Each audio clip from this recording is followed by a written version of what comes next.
I think it's fair to agree that our country is more divided than ever. There's a lot of anger. There's a lot of anxiety.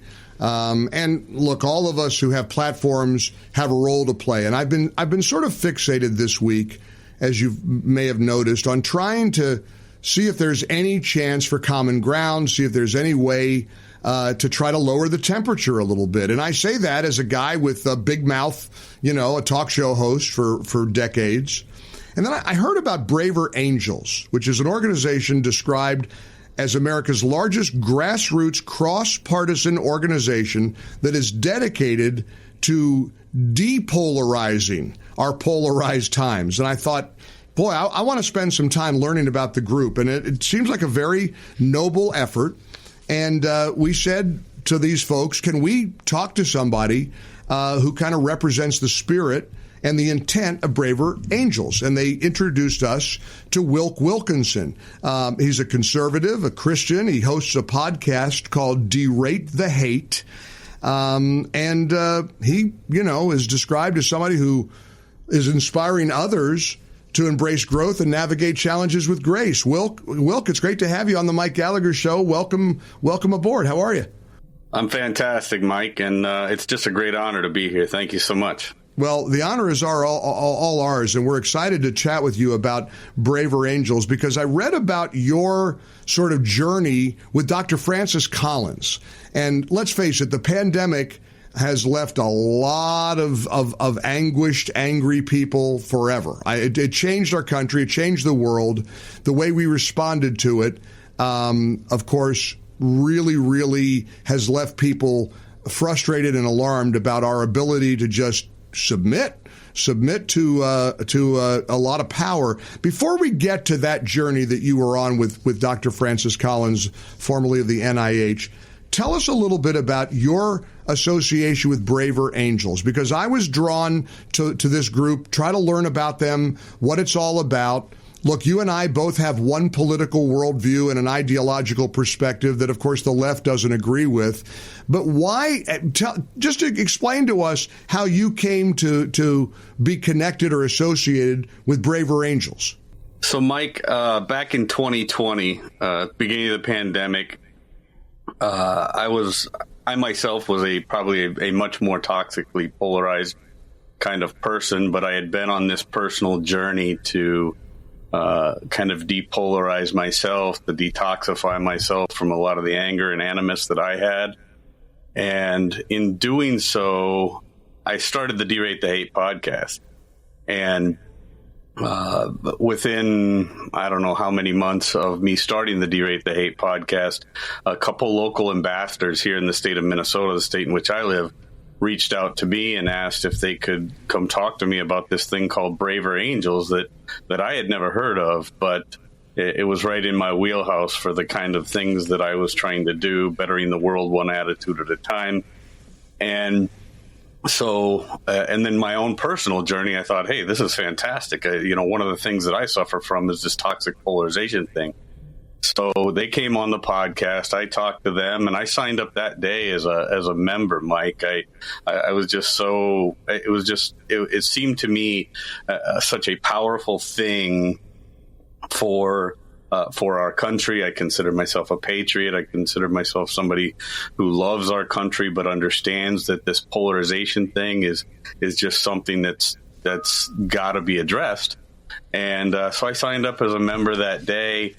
Now, ironically, there is a bit of an imbalance in our membership because we lack conservative representation, and so being the case, I started doing a lot more with them because they'd reach out to me as a conservative guy and say, "Hey, we do not have enough voices saying the things that you're saying, doing the things that you're doing."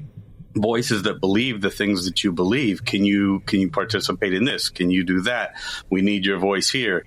And that was, going on 5 years ago now, I believe. And it's been an incredible ride. I've learned so much being a part of that organization. I've helped others learn about people like you and I, Mike, who are from the conservative side of that political spectrum. So That's how I got into it, and it's been one of the greatest honors of my life, just being a part of this organization. Was there a tipping point or an event or a reason that you said, I've got to be maybe less, I don't know if the word is bombastic or over the top or, sharp elbowed? Those are kind of the ways that I've sort of described myself over the years.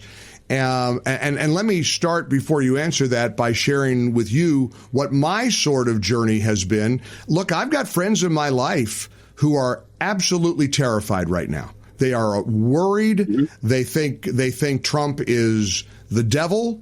They think that Elon Musk is Satan's spawn.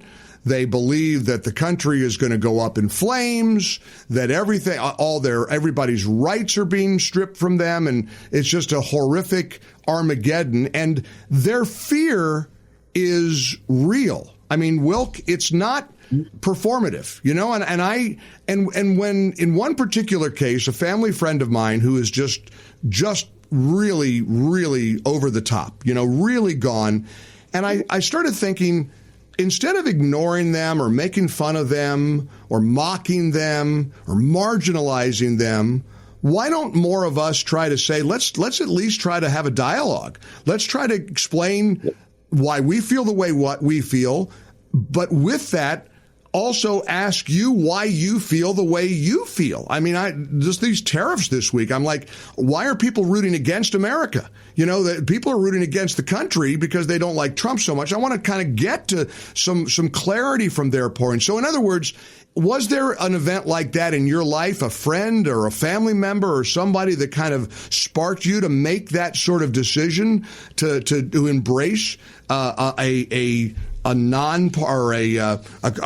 cross-partisan organization like Braver Angels? Yeah, I think so. I mean, I think it was a combination of things, Mike. I think, I think back to that period of time, and I had started a horribly failed T-shirt company called Failed Understanding Apparel, and the letters FU was the whole concept behind it, right? And I was participating in a lot of that online social media toxicity, and started losing friends because of it, because of my because of the way that you talk about the sharp elbows and bombastic way of saying things, and just that hyperbolic toxicity that so many people participate in now. I started losing friends. And when you start losing friends, when you don't consider a lot of people to be friends, and you start losing the ones that you have, you start to, or at least I started to say, okay, what's the common denominator here? What's going on? And being somebody who preaches a lot about personal accountability, I started taking it back to myself. And then I started looking at the results of what I was putting out there. And I'm like, am I changing anybody's mind by saying the things that I'm saying? Am I opening anybody's mind by saying the things that I'm saying? And the answer for me kept on coming back to no. It just wasn't happening.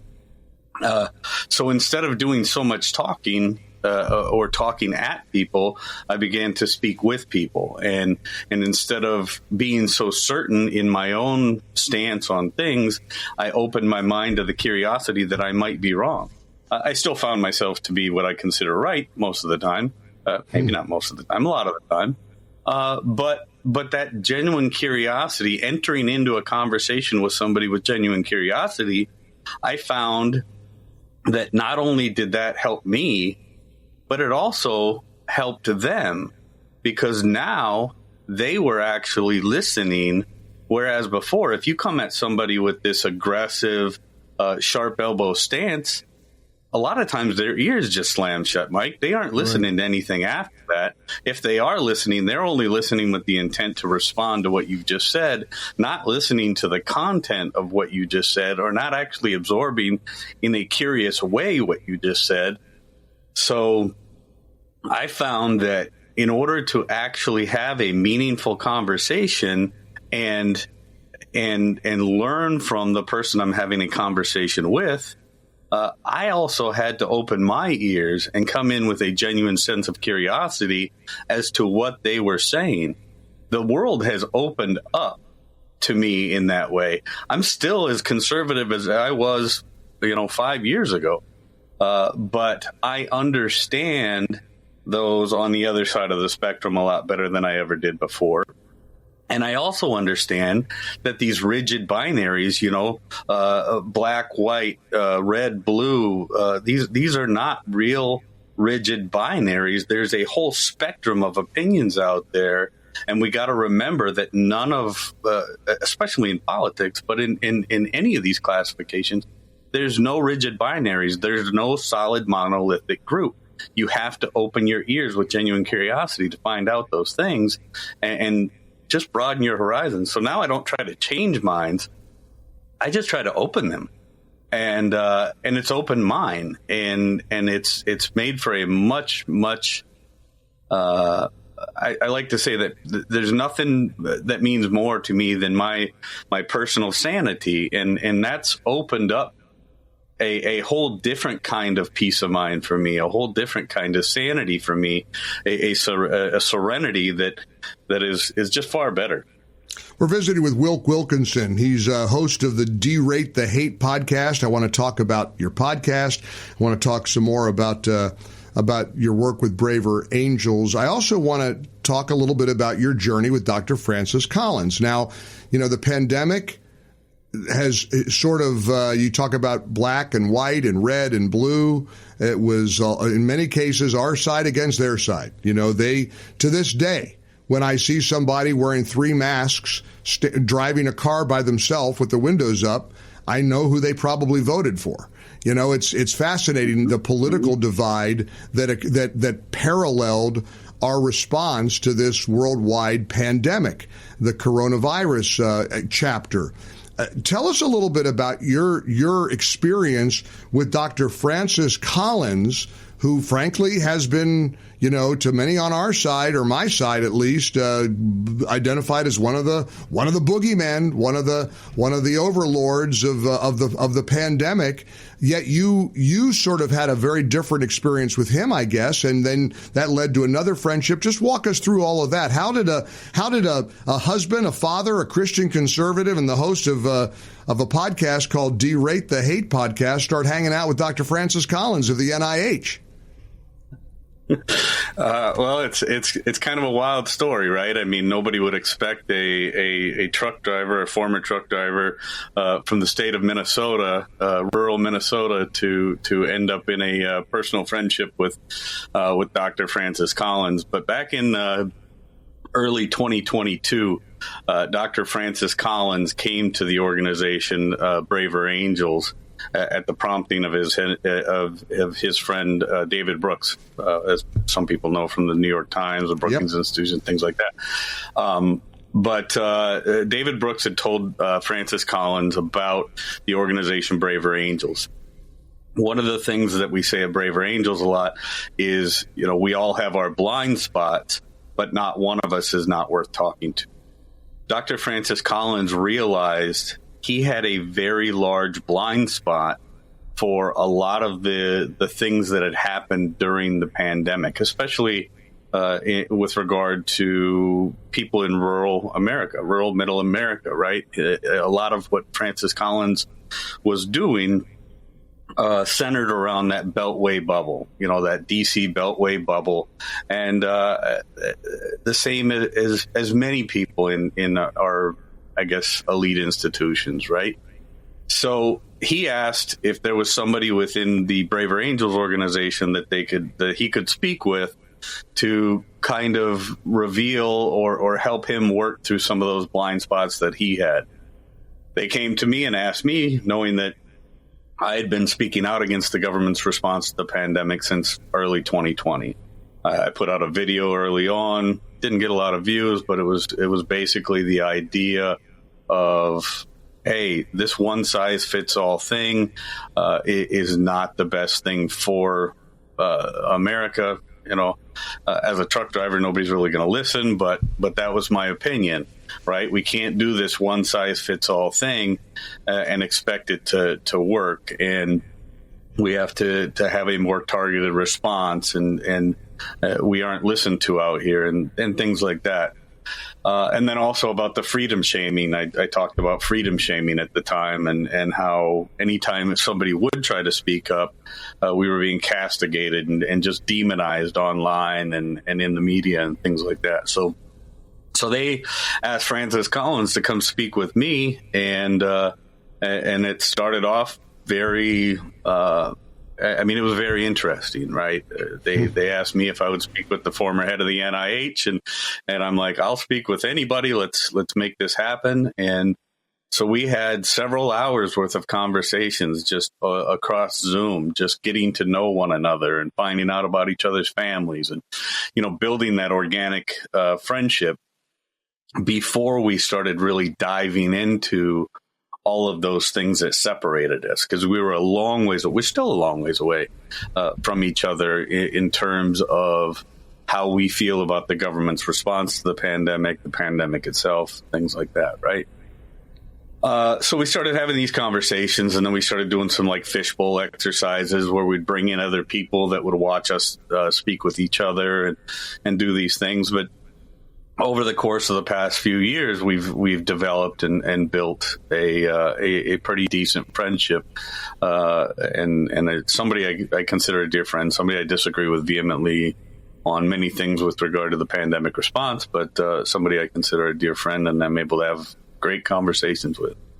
I'm very mindful, and I've done this for a long time. My first talk show was in 1978, so I'm an old man.